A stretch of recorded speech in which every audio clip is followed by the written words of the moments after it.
Well, hello, it's Mrs. Tomlinson here for Mrs. T Reads, and today we're going to try and finish the class reader that we had before we had to finish school. And remember, we were reading There's a Boy in the Girls' Bathroom by Louis Sachar. We talked about how Bradley was a really sad boy, happy if you like, in sometimes when he's on his own playing with his toys in his room. And we talked about how meeting Carla had changed his life. Some of you have got different thoughts and opinions about Bradley, and that's always good because it sparks a debate. So maybe you might want to log on to the Purple Mash blog and start blogging about your thoughts on Bradley when we get near to the end. You might also have tried and found some Louis Sachar's other books. Remember, I talked to you about Holes. And also on the blog, you might like to tell us that the author that you'd like me to read next. I've got quite an extensive collection here at home, and Frank's been helping me pick out the next book. So look out for Frank Learns. So we're on chapter 36, and Bradley has made friends with Jeff. He was trying to do his homework. Remember the last time we found him, he didn't manage to actually hand it in. And like you, I was desperate for him to hand it in. Chapter 36. Bradley giggled as he walked into Carla's office for his regularly scheduled appointment. He couldn't wait to tell her all that had happened. She'll be so happy, he thought. She was waiting for him in the hall just outside her office, but before she could say anything, he beat her to it. "Hello, Carla. It's a pleasure to see you. I appreciate coming to see you today." She smiled. "The pleasure is mine." He got a kick out of being polite. He laughed. They shook hands and went round to the round table. She was wearing a dark blue shirt, almost black, with little white stars on it, and she looked like night time. "So what's new?" she asked. He opened his mouth, but nothing came out. He didn't know why, but for some reason he didn't want to tell her. "What's new with you?" he said. "Oh, with me?" Carla said. "No one's ever asked me that before." "You're always asking me what's new," he said. "Why can't I ask you?" "You can. You can ask me anything you want. Let me see. I bought a new shower curtain yesterday. That doesn't sound very interesting news, does it?" "What colour?" "Oh, sort of beige. I don't know. It doesn't really have a colour." "That's a good colour. It sounds beautiful." "It's okay," said Carla. "What happened to your old shower curtain?" he asked. "Oh, it just started getting a bit rotten." "Was that also beige?" "I think it was yellow when it was bought, but then it became a greenish brown when Colleen invited me to her birthday party." Then it all came pouring out of him. "Jeff's invited too. We'll be the only boys. Everyone else will be girls, and Jeff and I are friends now. The other girls like me too. We play basketball together. At first I was afraid to shoot the ball, but then they said, 'Shoot, Bradley, shoot!' So I shot and made it." Everyone was amazed. So was I. "I still miss a lot more than I make, but I'm getting better. Everyone says so. My father taught me how to dribble. At first they wanted to beat me up. And they said, 'Hello, Jeff.' And he said, 'Hello, Bradley.' And then Andy asked me if I wanted to play. Then Colleen asked me to her birthday party and I said yes, and she said good. She'd have asked me sooner, except she only just found out when I was born." Fortunately, Carla had heard most of it already. Otherwise, she wouldn't have understood a thing that Bradley said. "It's all because of you," said Bradley. "You did it, Bradley, not me. It was your magic book." "My book? What's that got to do with it, Bradley? What's wrong?" He was crying.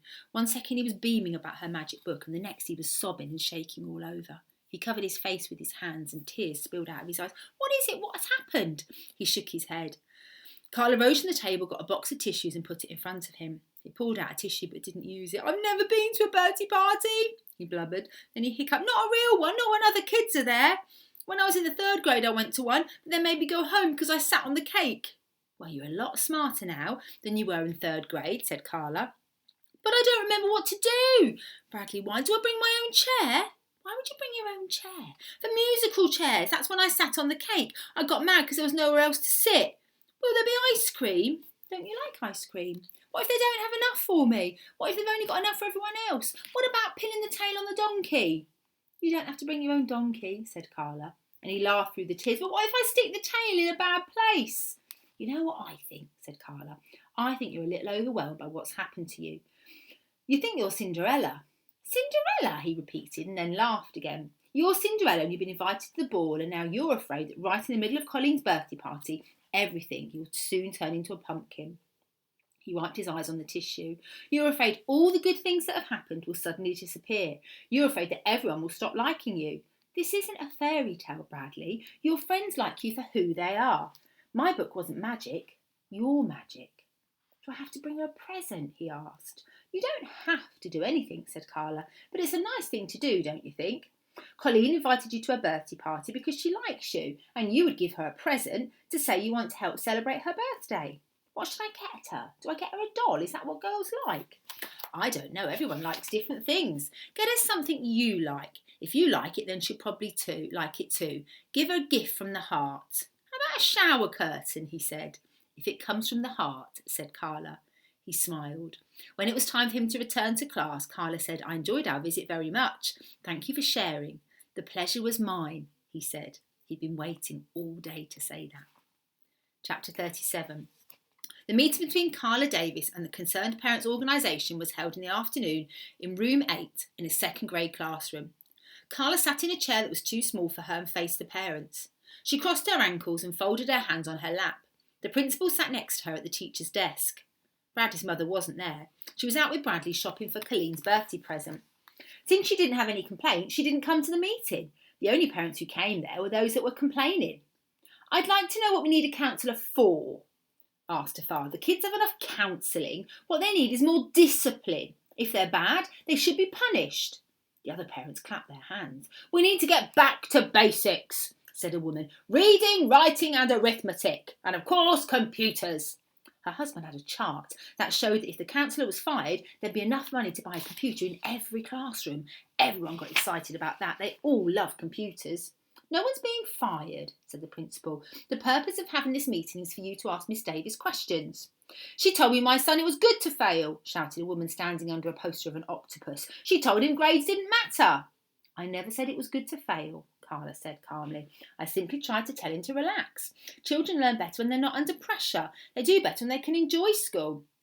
My son doesn't come to school to have a good time, said the woman. He's got to get good grades so he can get into a good college. The principal reminded the parents that Miss Davis wouldn't see any out of their children without their permission. But why should our tax dollars pay for her salary? Several other parents agreed. A woman with red hair stood up. My daughter came home with one of those forms for us to sign and we refused to sign it. We didn't want her seeing the counsellor. We tried to give her all the counselling she needs at home, but then we found out the counsellor's been talking to her anyway. What's your daughter's name? Asked the principal. Colleen Verigold. Carla admitted that she had seen Colleen without her parents' permission. Colleen came into my office very upset and she said she had to talk to me. She said it was an emergency. What sort of emergency? Asked the school board president. It was something very personal, said Carla. But what is it? Asked the school board president. I'm sorry, I can never repeat anything a child tells me. She knew Colleen wouldn't want to know that she'd gone into a boy's bathroom. You're not supposed to see a child without a parent's permission, said the school board president. Now, if it was an emergency, then you might have been justified. But we have to know the nature of the emergency. I'm sorry, said Carla. You can tell me, said Mrs. Verigold. I'm her mother. If it was an emergency, don't you think I should know? Ask Colleen. If she wants to tell you, she will. I can't break my promise to her. But Colleen's just a child, said the mother. You don't keep promises to children. Yes, I do, said Carla. She's been trying to make her change religions, said Colleen's mother. Colleen came home from school and announced that she's going to be Catholic anymore. She wants to be a Zen monk. Carla laughed, even though she knew that was a mistake. She tried to explain about saying hello back to somebody who says hello to you, but nobody seemed to understand what that had to do with being a Zen monk. You're not allowed to teach religion in public school, said the president of the school board, and you weren't even supposed to speak to the child in the first place. He apologised to Colleen's mother and assured her it would never happen again. A woman in the front row raised her hand.